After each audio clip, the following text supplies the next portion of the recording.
sing karsanira dening ganyut oh oh oh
Togok Wiluk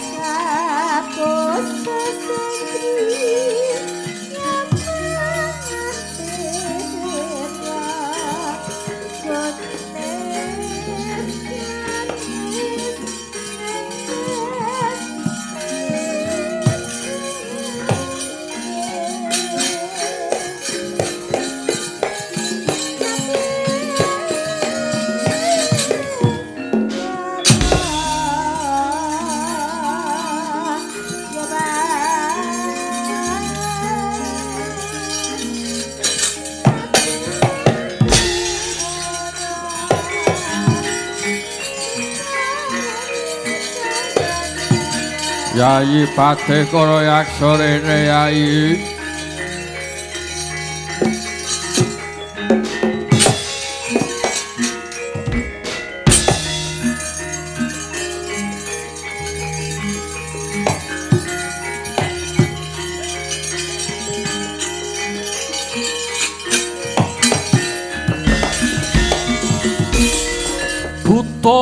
Buta Pandhawa tata Gadiwisaya Indriyaksa Sara Maruta Pawana Gana Margana Manca Bayu lan Marayang Wisikan Magulingan Lima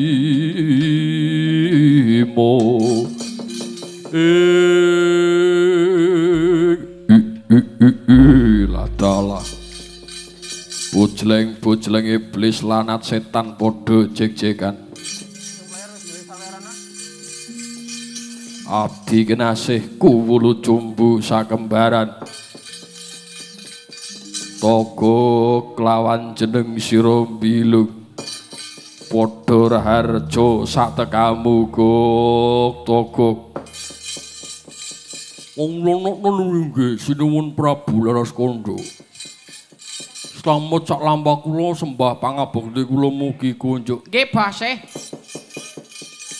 Slamet sak lampah kula, Bose. Nyuwun pangapunten radi randhat anggenipun sami marak sebo menika. Ladalah.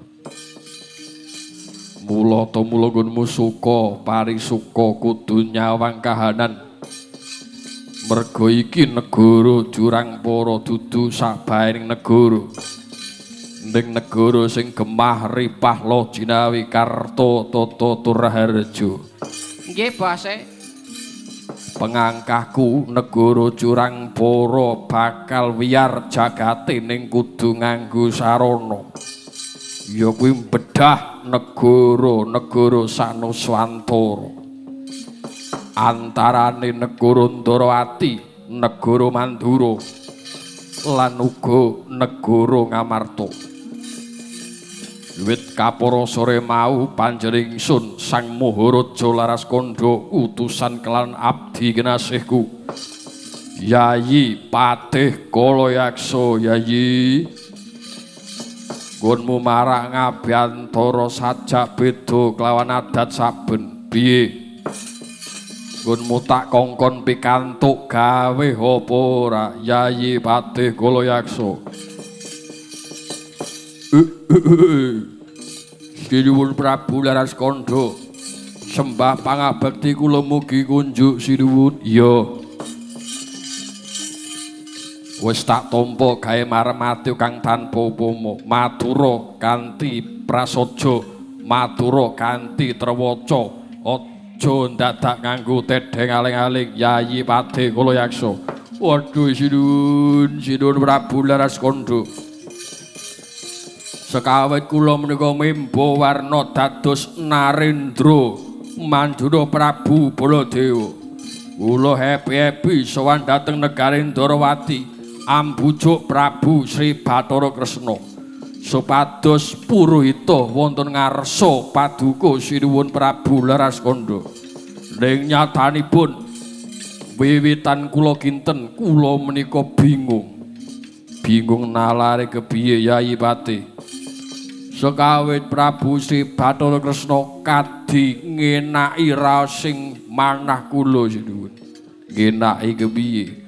Sajak boten mangertos bilih ingkang mimba warna Prabu Baladewa menika kula wujud Yaksendra Patih Kalayaksa. Banjur tumu sing lakon kepiye? Bisa mboyong Kresna apa ora? Nyuwun pangapunten. Kresna utusan kalian senopatinipun nggih menika Raden Harya Setyaki. Ingkang ngasta wujudipun inggih punika Curiga Ligan. Katamaken wonten jaja kula. Aduh sinuwun ingkang wiwitan wujud kula menika Narendra Mandura. Satemah babar jatuh sing wujud kula Patih Kalayaksa sinuwun kowe konangan nggih kula kadhenangan sinuwun latala.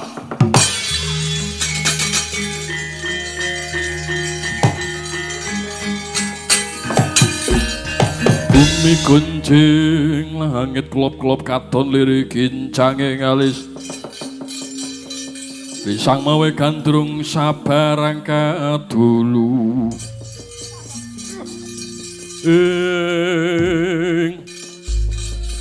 piye miturut panemumugok bilung. Wah, ndika menika pripun? Utusan kok karo Patih Kalayaksa. Mboten mangertos bilih Ratu Ndarawati menika ngerti sadurunge winara. Lah iya. Sedaya ngadipun lampahi menika Ratu Ndarawati sedaya nggih priksa. ning epi-epi Etok-etok ora ngerti.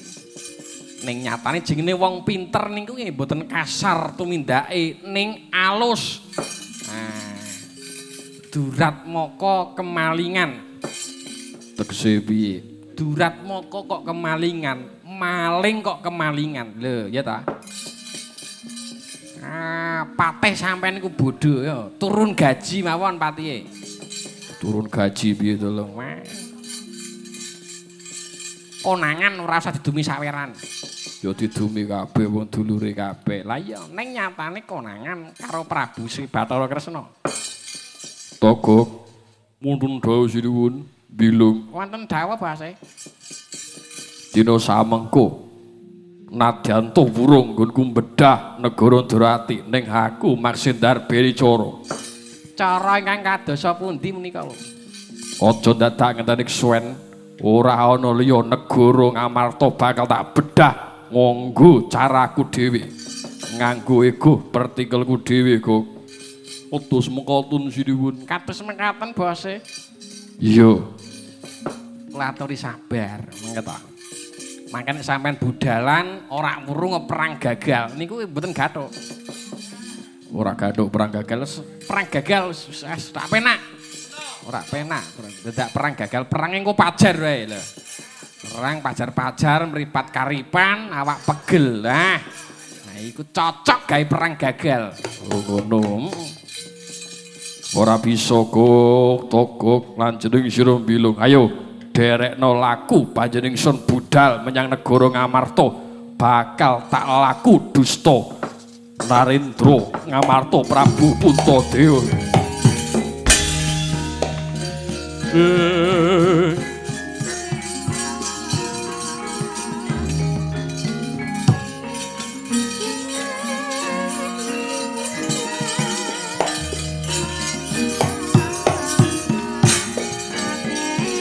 Puto Pandhawa tata gati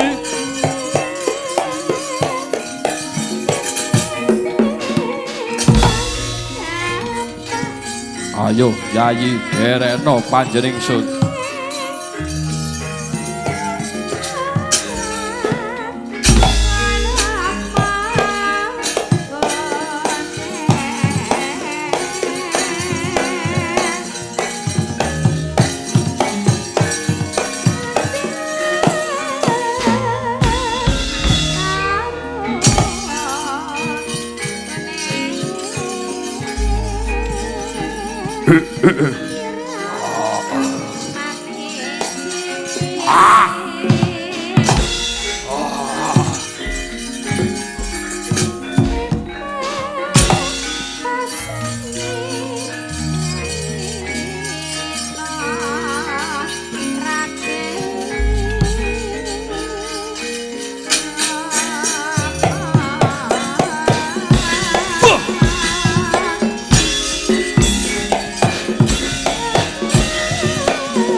Saya dalu rasa berlintang kang kumedhop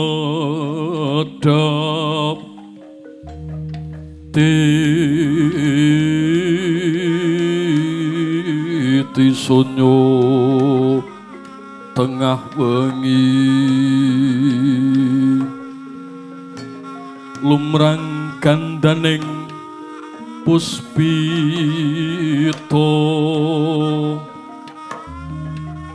karyaning putyaniro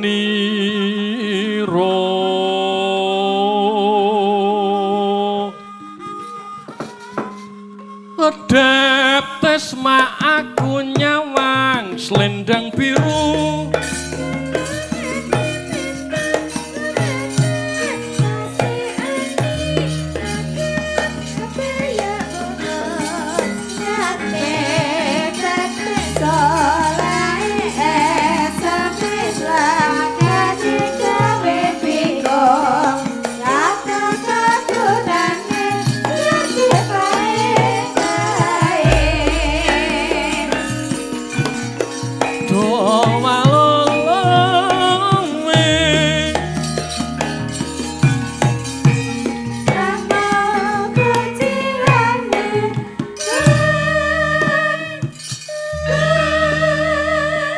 banjur besok kapan gune golek wahyu katentreman Kakang Semar ngasurien monggo dangdutan malih nggih Den Janaka bukan dangdutan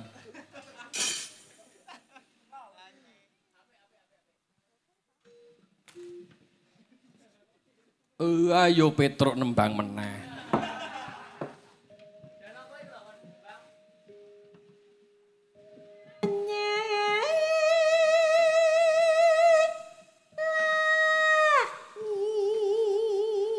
aku kudu keong racun malah burung metu-metu iki piye ta iki Mbok ya.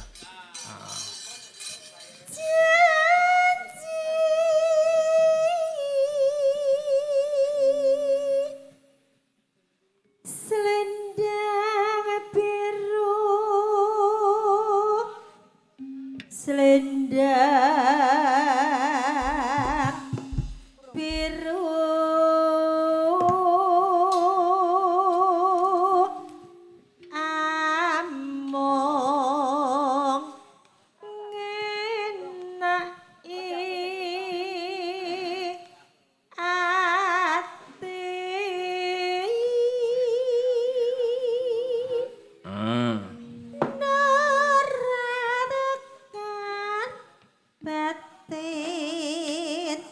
setiamu.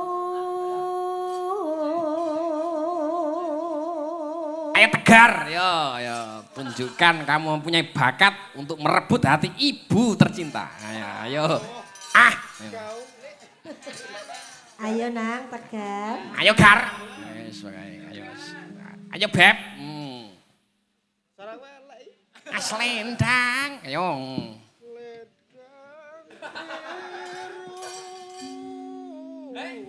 Loh. Wah, caramu ngene gulung tikar. Ayo lanjut.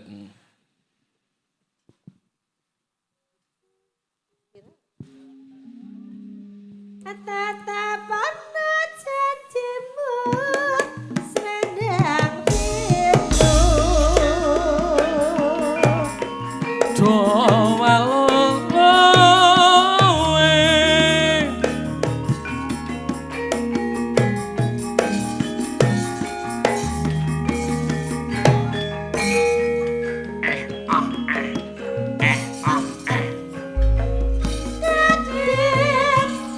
Aku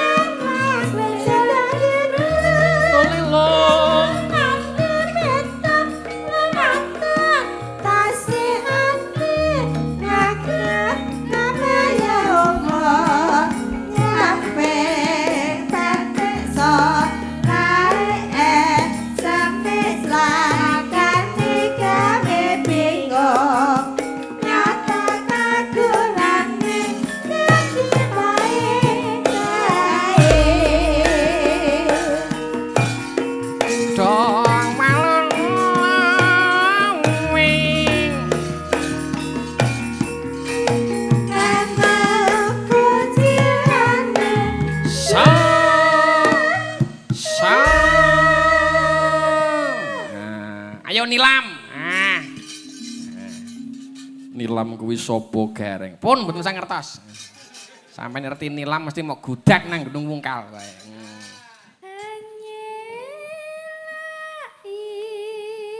Aja buru-buru nak santai nak, santai. Sama Gareng santai, Gareng aman.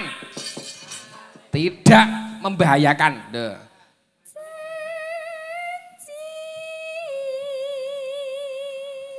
Suarane kok apik ya Gareng. Wah, suarane apik, bocah apik. Nah. Selendang biru.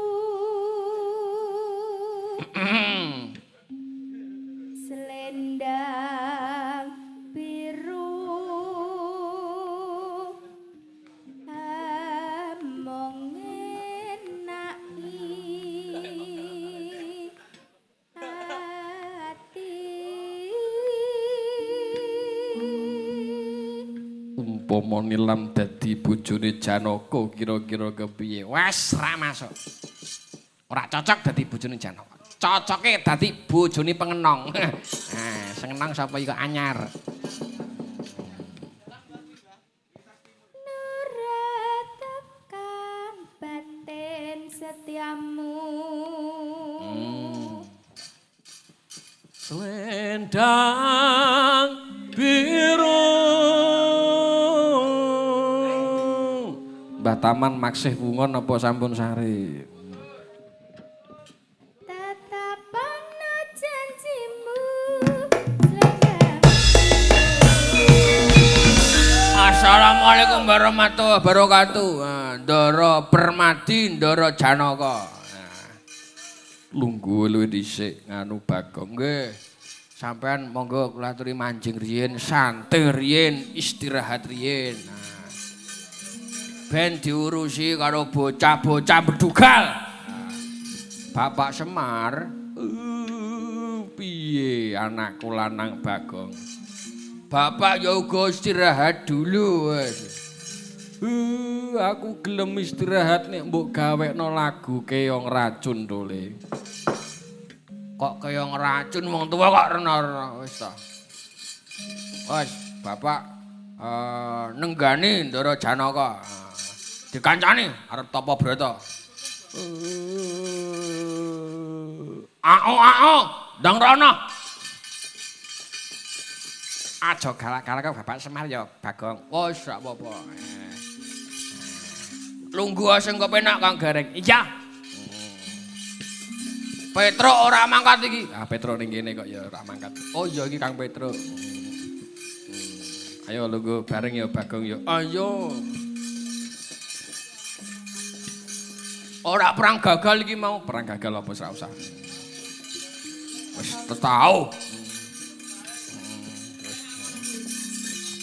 Sesuk perang ora apa-apa. Enggak apa-apa. Mamula oleh.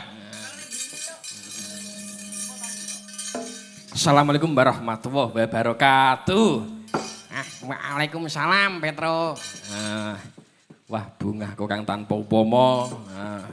Pak Nur Hadi, Ibu Zulikhatun, anggenipun darbini hajat netakaken kang putra D Ahmad Abrisam Rainan. Seneng kuyung kanca-kanca akeh. Wah, seneng kuyung kanca-kanca akeh padha gelem nyumbang lagu, gelem nyawer. Wah. Bunga tanpa umpama ya truk. Iya.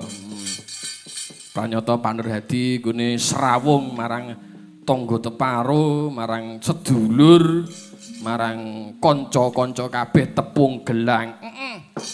Matur sembah nuwun. Iya. Slamet to kabeh ya, Truk. Iya. Lan mugi-mugi tansah pinaringan kesehatan. Iya, sehat walafiat. Lancar rezekinipun sedaya. Amin. Waranggonane dicek dulu. Masih 1, 2, 3, 4. Ibu Sum dari Kudus. Dik Vita dari Solo 3. Rahayu Kiswara. Dik Rara, Dik Rara. Dik Nilam. Wah, ya. Ayo Nilam nembang. Nilam saiki pinter jebuki saweran. Wis pinter, wis engko mel aku nenok. Pokoknya bar iki ngapalno lagu pertemuan, ngapalno lagu kerinduan. Jare pokok ngapalno ayat 6. Pokok ngapalno kerinduan barang. Ayo, ayo anu didilam nembang no. Monggo bebas iki. Mancine gara-gara bebas. Bebas. Nganggo 9 ya boleh, nganggo 6 boleh. Pelok buarang juga boleh. Wes, pokoknya melu santai tenang. Jenang gula mawon. Oh, jenang gula. Oke, baik. Jenang gulane sapa iki? Wis ta.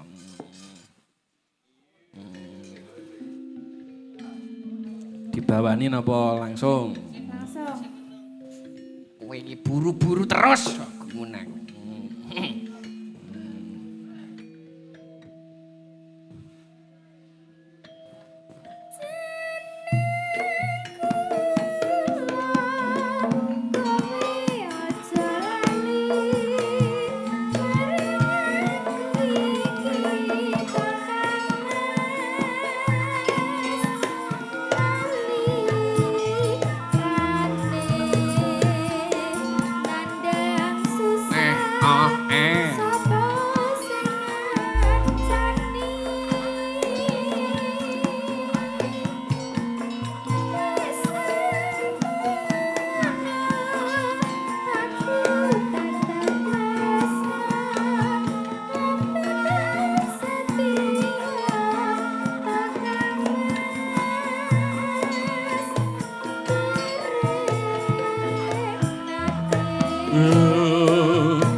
Iki lagu apa kisah hidupku. Ambuh.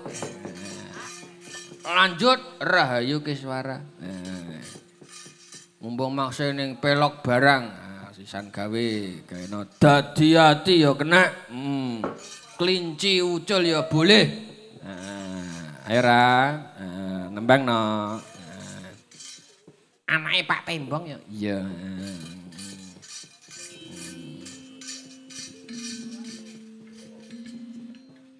Diparingi dadi ati. Oke, dadi ati. Ya, saja dadi ati no, sanjan. Rara umpama iso milih ya, umpama. Sampeyan kowe pengen duwe bojo dalang apa pengen duwe bojo panjak? Santuke, tapi Kok? yo aja sampe dalang. Oh, aku trauma karo dalang ya terus. Well, ya. Ya karo panja ya jane ya trauma. Oh, trauma kabeh. Umpama kowe gelem karo dalang, nah, wis pokoke tak pulasno wayang sing apik. Ayo nembang dadi ati. Buka celuk.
Iki langgam opo Kyai Semar kok kaya nengsemke ati. Niki jenenge langgam kelinci ucul. Wes ngawur kowe. Iki ngono jenenge dadi ati, Pak. Wis ngalih to tole. Ora ngalih. Kowe kok bingung-bingung.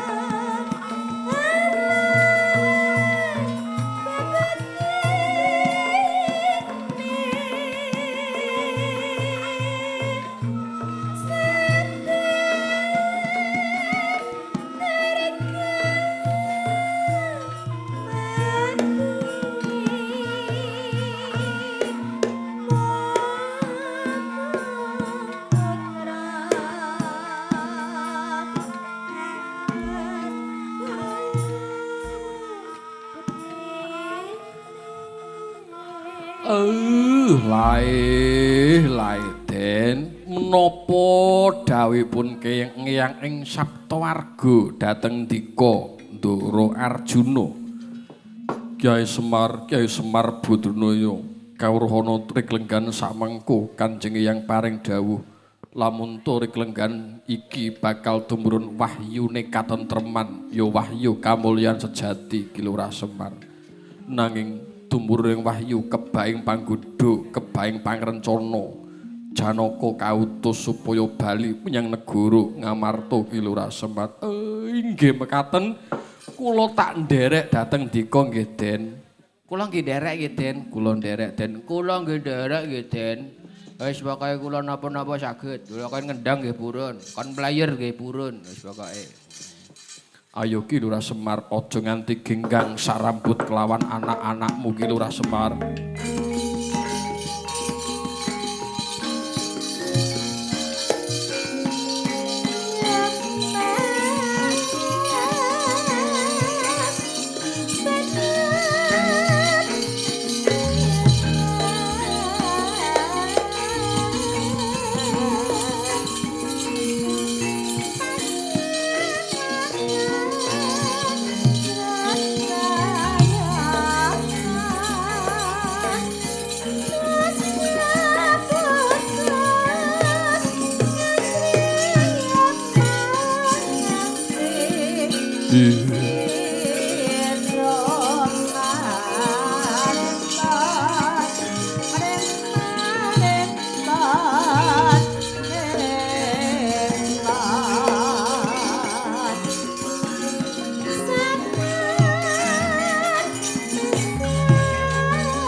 Wes ora usah dadak gawe-gawe ning dalan.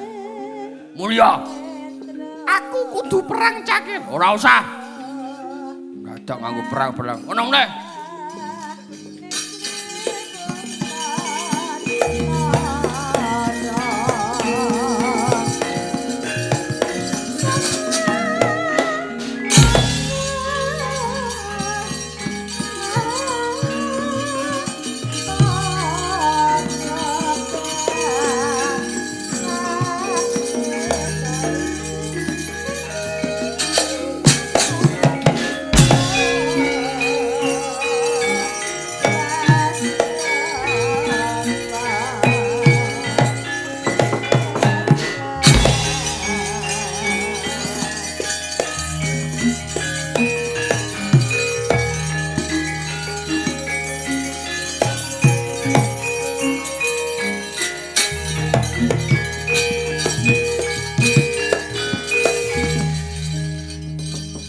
Gonjang kanjeng langit kelop-kelop katon lir gincanging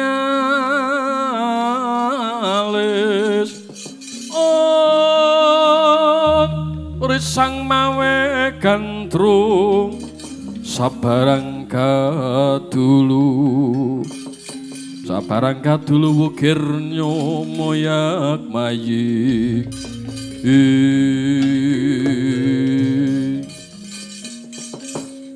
katon kumplang katon suwung pangaribawane para Pandhawa ya mbok menawa iki titik wancine negara Ngamarta bakal bedah.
Koko Prabu Sri Bathara Kresna sawetawis wekdal anggenipun samangke kawula ngaturaken sugeng rawuh miwah nyuwun kalidamar jalaran riklenggan sakmangke negari Ngamarta tansah pinaringan wujudipun bencana pageblug mayangkara nyuwun kalidamar nyuwun pepadang duh Koko Prabu Sri Bathara Kresna Yayaji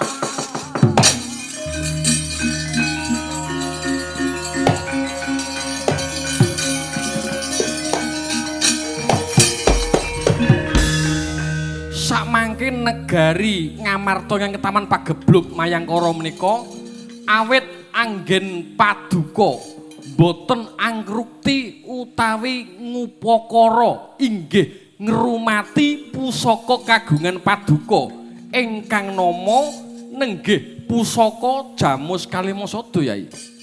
Pusaka Jamus Kalimasada duh Koko Prabu nggih lajeng kula kedah kados pundi menawi kepareng pusaka Jamus Kalimasada menika badhe kula ampil badhe kula boyong dhateng negari Ndorowati sakmangke mapak wancinipun wulan sura pusaka Jamus menika badhe kula siram jamasi badhe kula wilujengi kanthi pangangkah mugi-mugi negari Ngamarta saged waluya jati temah nirmala Yai Prabu Puntadewa sumangga kula aturi nampi pusaka Jamus menika duh Koko Prabu.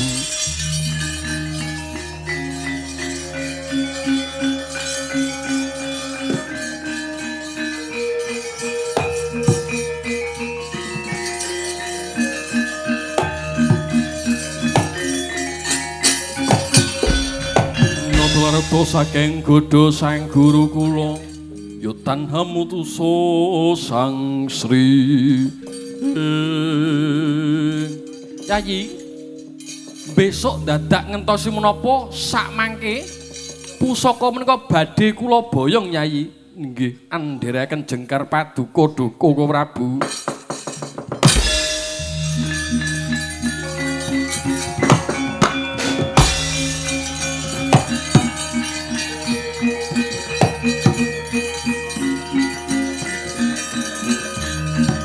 Yayaji.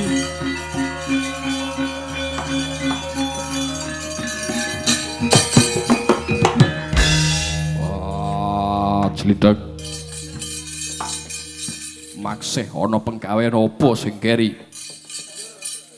Kok penggawean kuwi nalare piye Werkudara? Wah, apa enek sing keri? Sing keri piye to? Pun Kakang lagi iki wae prapta ana ing negara Ngamarta. Aja guyon, aja dadak banyol. Iki wis pajar, wis jam 3, ora usah banyol. Ora pun Kakang ora mudeng. Koko Prabu, menapa wonten kaleran menika sakmangke duh Koko Prabu? Kula kok bingung menika nalaripun kados pundi? Kowe mboyong pusaka jamus saka negara Ngamarta. Mok boyong arep mau usadani negara Ngamarta sing ketawan pagebluk mayangkara. Walah dalah ana Surya kembar Yai.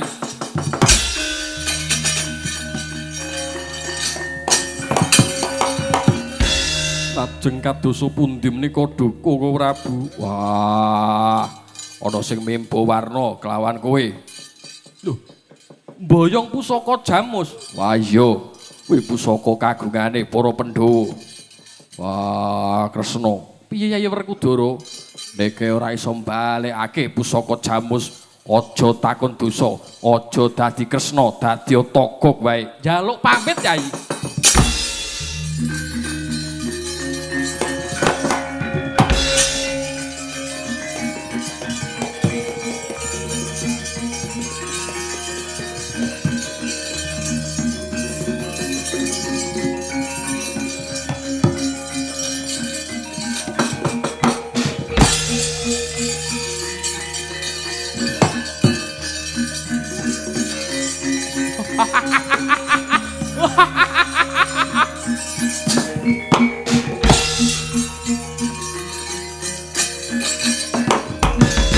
Jebul Pandhawa wong sing landhep dengkul.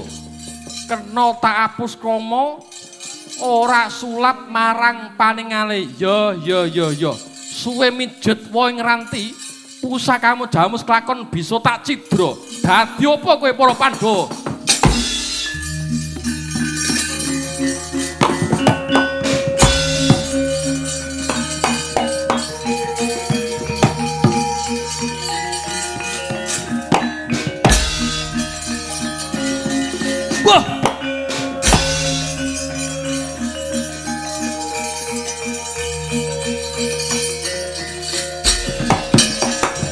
Ana sing memba warna kelawan panjenengsun. Ingsun Ratu Ndorati Prabu Sri Bathara Kresna. Ora, Ratu Ndorati panjenengsun Prabu Sri Bathara Kresna. Ingsun Prabu Sri Bathara Kresna. Ingsun Prabu Sri Bathara Kresna. Ayo, balekno pusaka jamus kali Masada. Ora bisa, kuwi bakal tak usadani. Tegese kowe pancen maling aguna. Tandingana kridane Ratu Ndorowati mati dening aku kowe.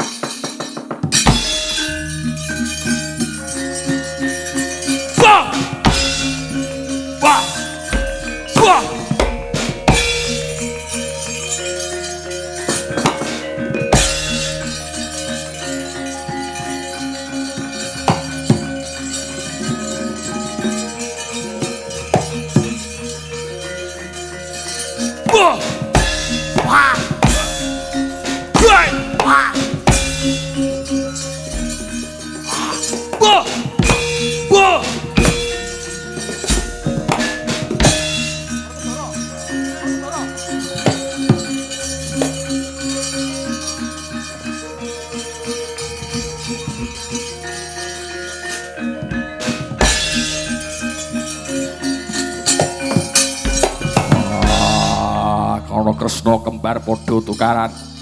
Mandheka dhisik aja bandha yuda.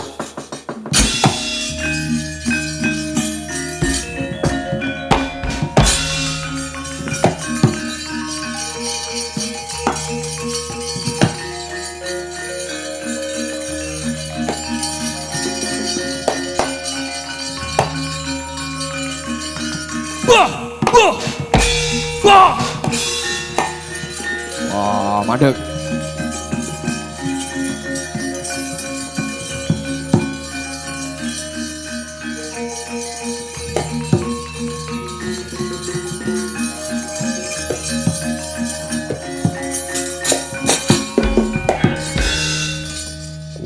gerang-gerang padha tukaran.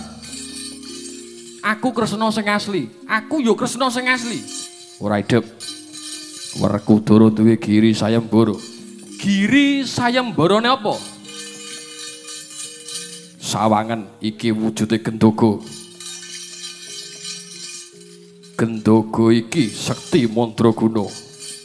Ratu Ndorowati tartamtu bisa mlebu sakjroning Gendhoga. Entenono aku sing bakal manjing sakjroning Gendhoga Yai.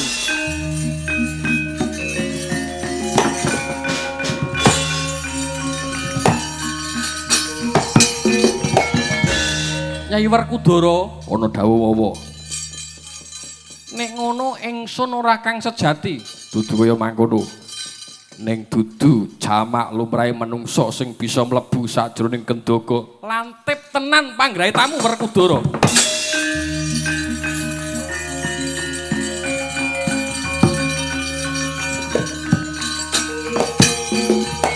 Wah.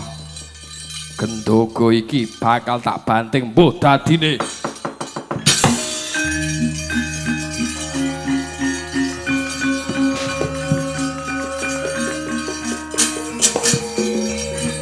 Nalika semono Gya den banting dening Sang Hyang Werkudara nenggih Gendhoga Kencana isi Narendra Ndorowati.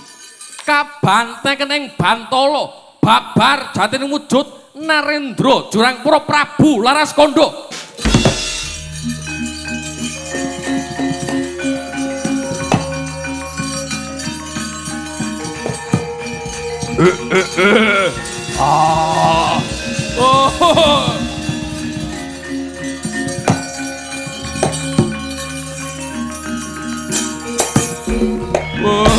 Ladalah tanggap marang saking lelakone panenggak Pandhawa iki Prabu Laraskandha tandingana maju nglakon sudet kuku pancana kumpuh dadimu. Woi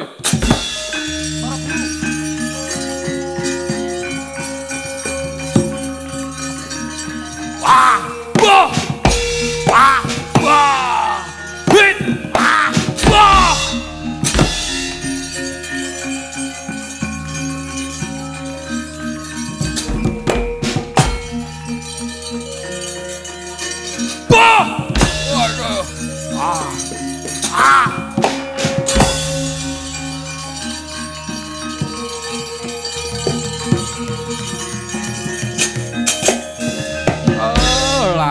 lae niku sanes tandingan dika Ndara Werkudara. Mangkula aturi sareh Semar kang badhe ngrampungi damel Den.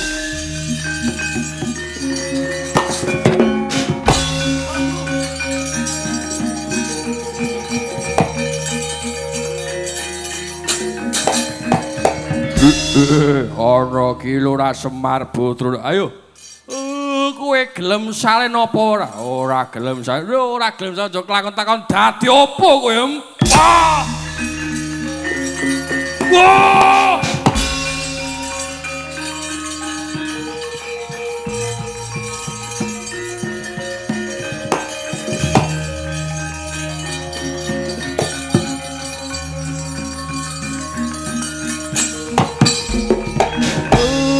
Jebul Bathara Guru. Iya, Kakang Semar Badanaya. Iki tampanana wujude pusaka Jamus Kalimasada. Mengku gawe apa kowe Bathara Guru? Ki Lurah Semar samangko wis ditewancine. Mudune wahyu katentreman timbalana bendaramu Jodipati. Monggo, monggo Ndara Bratasena.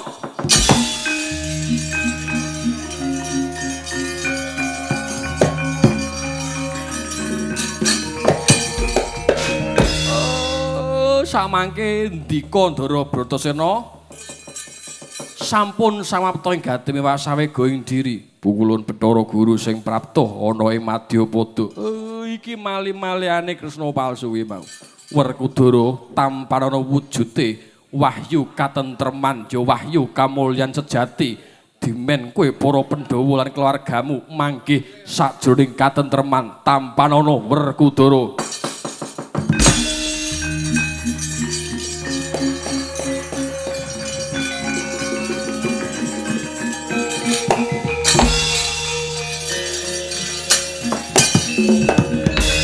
Jahe Semar wis purna jejibaku ulun bakal bali makayahangan.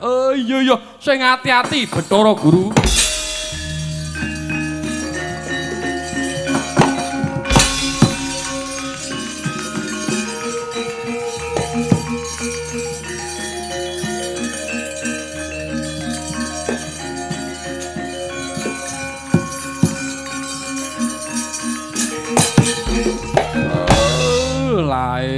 Lae ndika Ndara Werkudara sampun kepanjingan ponang wahyu katentreman.